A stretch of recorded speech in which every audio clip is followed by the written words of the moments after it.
Hey there, happy campers. Jason back again with another video. So we're in the middle of moving studios right now. My wife and I actually just bought a new house. So no face cam for the next couple of videos, but that's okay because this week we're taking a look at that all-important packing list for what to bring to camp as a camp counselor. So you don't need to see me, you need to see the stuff that you're going to bring to camp. So let's start off talking about t-shirts. Now, you're going to have to do a little bit of research on this one.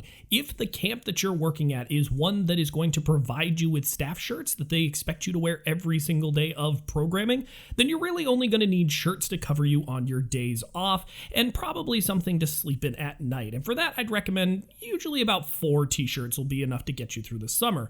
Now, if your camp does not provide you with a staff t-shirt to wear every single day, maybe they only give you a polo to wear on arrival and departure days, or they don't give you a staff t-shirt at all, then you're going to want to up that count to get you pretty much through a week's worth of camp. That's about when you're going to have time to do laundry or when laundry services are going through, in which case I would recommend more like 7 to 10 t-shirts. Making sure, of course, that they're camp appropriate, no alcohol, no depictions of any sexual natures or anything like that, but you already knew that. You're working with kids. They don't need any Budweiser logos or Steve Austin middle fingers on your t-shirts.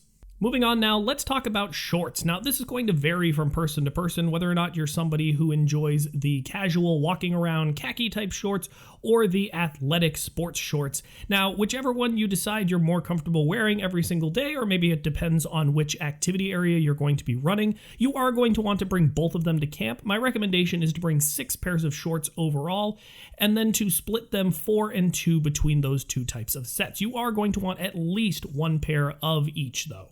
Sticking with the bottom half of the body, let's talk about jeans really quickly. So it is summer camp. It's mostly going to be hot and shorts weather, but you're still going to want a pair of jeans for those chilly nights by the campfire. And also sometimes you just want to wear a pair of jeans when you're out and about on the town on a night or a day off. Now, I'd recommend that you bring a pair to camp that kind of falls in that middle ground of niceness of jeans. You want ones that can get a little bit dirty while you're at camp, from around the campfire, some ash, all of that good stuff.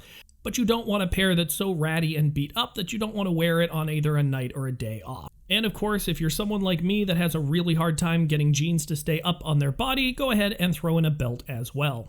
Now, in terms of underwear and socks, just like before, you're going to want about a week's worth, so 7 pairs of each. Now, one bit of advice that I can give to you is that if space is starting to get a little bit tight in your suitcase or backpack as you're packing, then go ahead and only bring 2 or 3 pairs of socks, underwear, all of that stuff.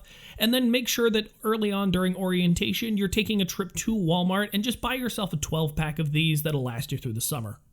And then one last thing to cover the bottom halves of our bodies, I highly recommend that you grab a couple of good pairs of pajama pants. Make sure that you bring 2 pairs just in case one gets dirty. Even if you're somebody who doesn't wear pajama pants when you sleep at home, you're not going to want to walk around in your underwear if you're having to take a kid to the nurse's office at 2 o'clock in the morning.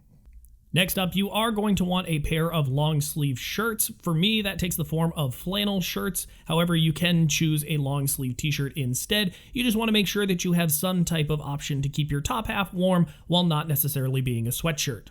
So speaking of sweatshirts, you are going to want to bring a hooded or zip-up sweatshirt with you for those cold mornings or nights by the campfire. And then you're also going to want some type of waterproof rain layer as well.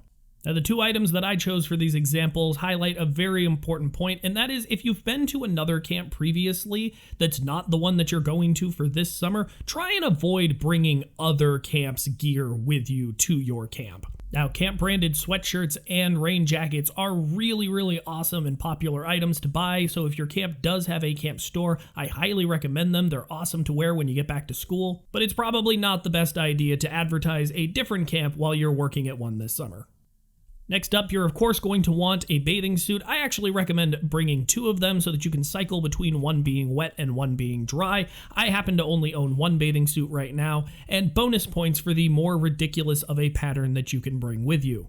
Moving into the cabin now, you're going to want to make sure that you bring a pillow with you from home, and then something that you could put really quickly on your feet should you need to go back and forth between your cabin and the shower house, or like I mentioned earlier, to the nurse's office in the middle of the night. In my case, this takes the form of slippers, but you could also use a pair of flip-flops as well. You're also going to want some type of bedding. Now, whenever I went to camp, I always used a fitted sheet and a blanket. However, you could use a sleeping bag as well, though those do tend to get pretty hot in the middle of August. If you are an international counselor, though, or somebody who's having to fly a pretty long distance in order to get yourself to camp, double check with the office, but you're probably going to be okay to not pack these items. Most camps will have bedding sets that are available for people that had to travel a long way in order to get to camp. And rounding off your packing list really quickly, you're going to want to make sure that you bring your water bottle with you, your glasses if you wear them, your toothbrush and your toothpaste, any shower things that you need to bring with you. If you're having to fly in order to get to camp, I recommend bringing travel size with you, and then again, just take a trip to Walmart early on during orientation and get the regular size. That'll last you through the entire summer. You're also going to want to bring a pair of towels with you. Of course, don't forget your deodorant, maybe a deck of cards to play with the kids. And then bonus points if you want to bring a game with you that you can play in the cabin during rest hour. Just make sure that it's camper appropriate. That's better. Now it's up to you to what degree you want to label these items prior to coming to camp.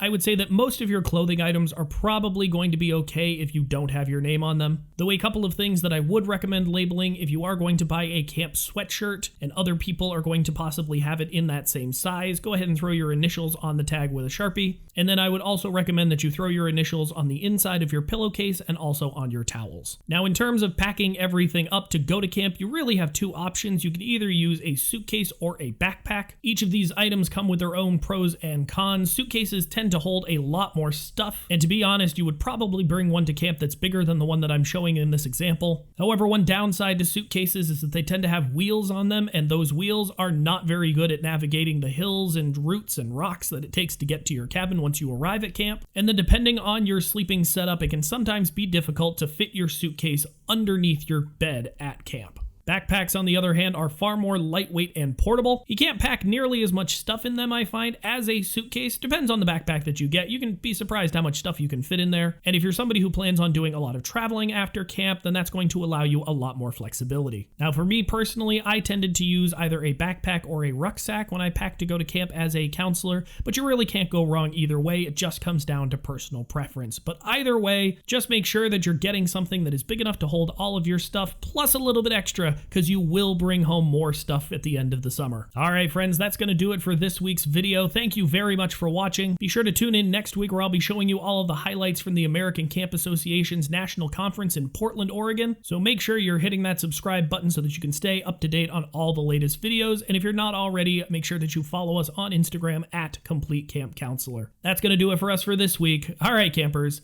lights out.